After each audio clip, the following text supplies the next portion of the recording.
Mapagpalang araw po sa lahat mga kapatid. Ang ating pong devotion ngayong araw na ito ay matatagpuan sa Aklat ng Pahayag, Kabanata 15, versikulo 3 hanggang 4. Ito po ang sinasabi. Inaawit nila ang awit ni Moses na lingkod ng Diyos at ang awit ng Kordero. Panginoong Diyos na makapangyarihan sa lahat, dakila at kahanga-hanga ang iyong mga gawa.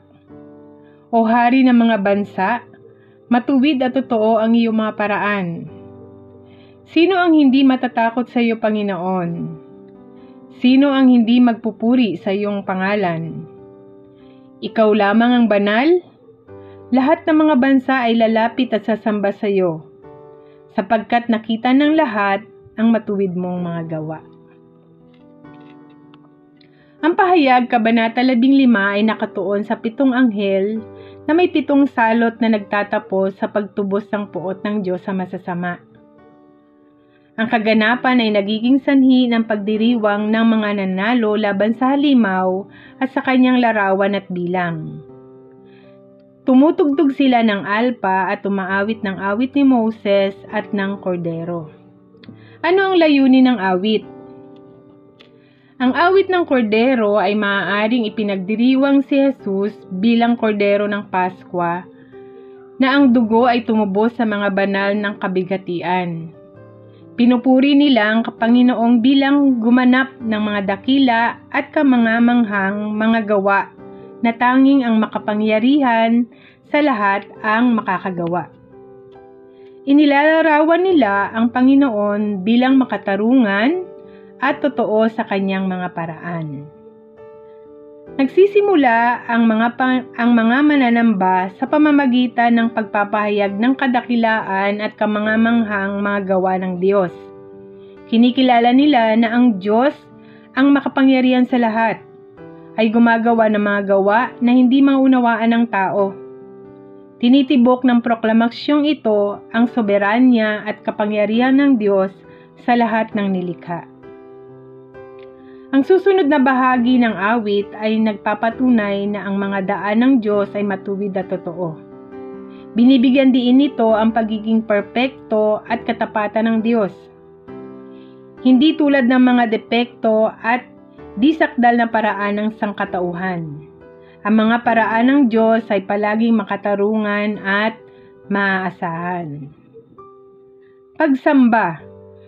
Tinitibok ng mga talatang ito ang pangunahing papel ng pagsamba na makalangit na tanawin. Ang pagsamba ay hindi lamang isang gawain ng tao, kundi isang celestial, kung saan ang mga tinubos ay nakikiisa sa pagpupuri sa Diyos para sa kanyang kadakilaan, katwiran at kabanalan. Pagkilala sa soberanya ng Diyos. Binibigyan diin ang awit ng pinakamataas na otoridad at kapangyarihan ng Diyos. Ito ay nagpapaalala sa atin na kahit na sa panahon ng kaguluhan at kawalan ng katiyakan, ang Diyos ay nananatiling may kontrol. At ang kanyang paraan ay matuwid at totoo. Pag-asa para sa lahat ng bansa. Ang pangitain ng lahat ng bansa na dumarating upang sumamba sa harapan ng Diyos ay nag-aalok ng pag-asa at katiyakan na ang plano ng pagtubos ng Diyos ay sumasaklaw sa lahat. Ito ay nagsasalita tungkol sa pagkakasundo, pagpapanumbalik, at sukdulang tagumpay ng katwiran. Sa konklusyon ng ating talata ngayong umaga pong ito, ay nagpapakita ng isang makapangyarihang eksena ng pagsamba at pagsamba sa langit, kung saan ang mga tinubos ay maawit ng isang awit na pinagsama ng mga elemento ng awit ni Moses, ng lumang tipan, at ng awit ng Kordero. Binibigyan din nito ang kadakilaan ng mga gawa ng Diyos, ang katwiran ng kanyang mga daan.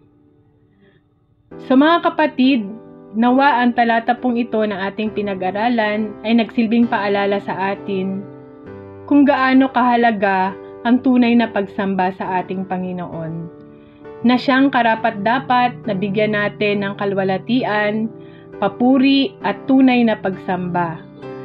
Ito po ay nagsisilbing paalala sa bawat isa sa atin na lagi po nating i-check ang ating pagsamba sa ating Panginoon. Ito lamang po, nawa po ay napagpala kayo ng salita ng Panginoon ngayong araw pong ito. God bless po.